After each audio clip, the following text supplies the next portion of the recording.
welcome to NewsNation, my brothers and sisters, where left and right come to be reasonable.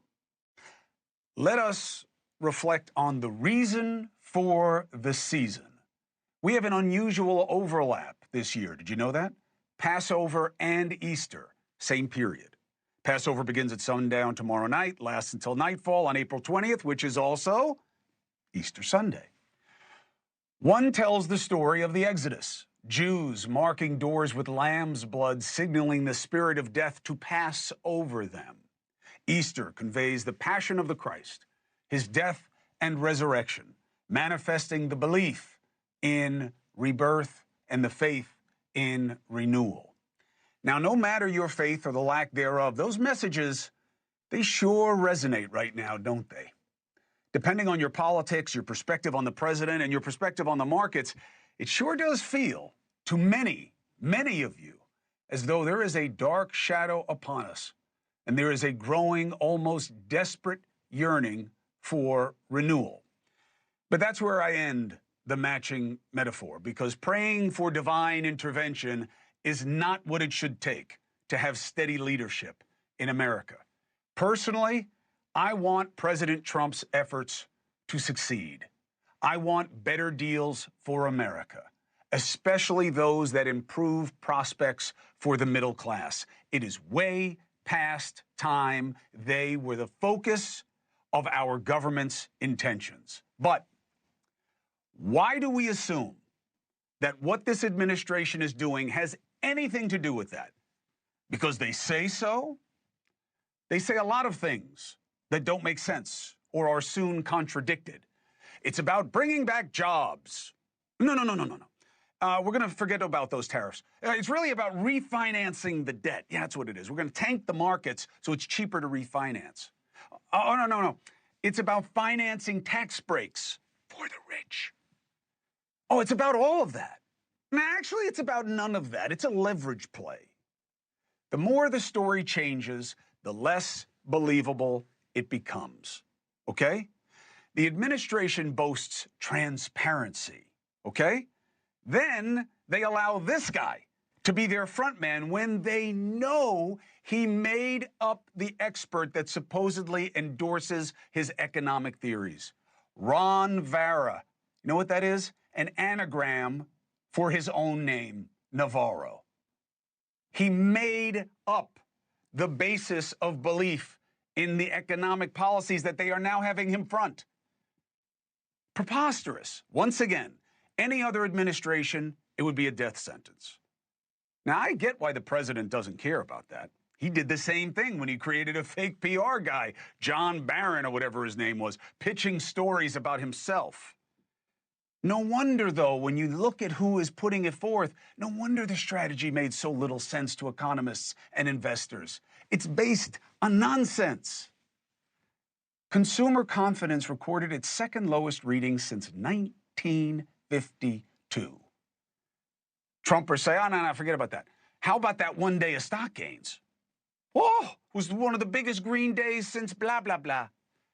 That's because Trump was pushed to relent on some tariffs that had started a fire.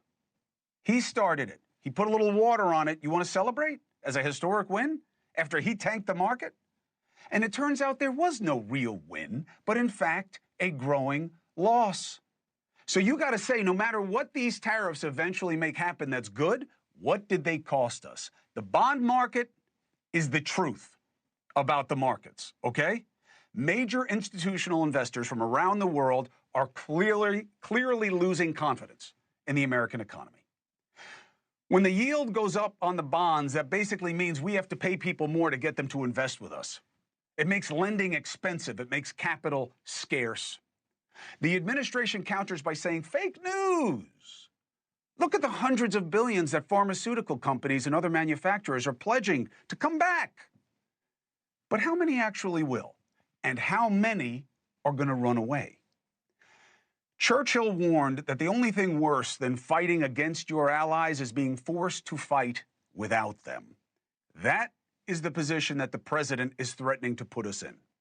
Now, Trumpers will say no one walks away from America. Then tell me, how do you explain Japan second largest holder of our paper behind China, by the way, and South Korea having discussions with China, which they haven't done in a very long time.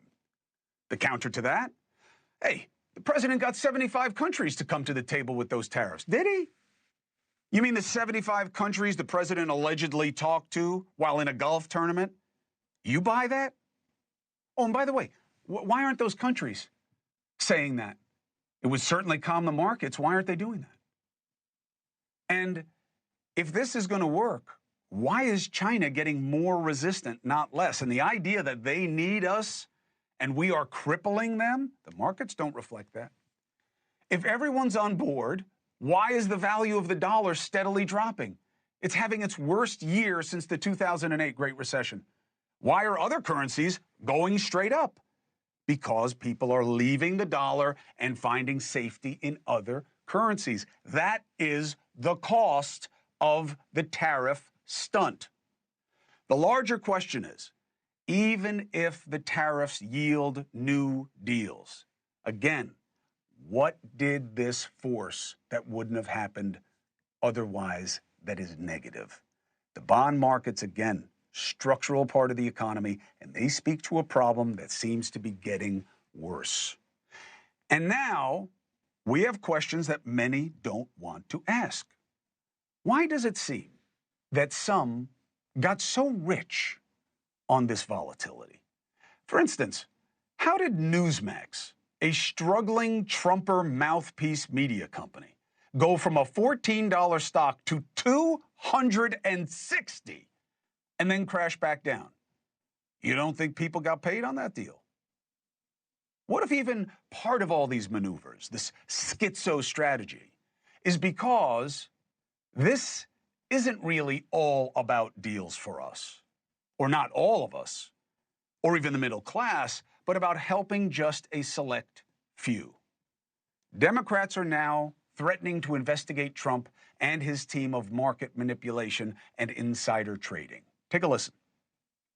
We need to get to the bottom of the possible stock manipulation that is unfolding before the American people, including what, if any, advanced knowledge did members of the House Republican Conference have of Trump's decision to pause the reckless tariffs that he put into place?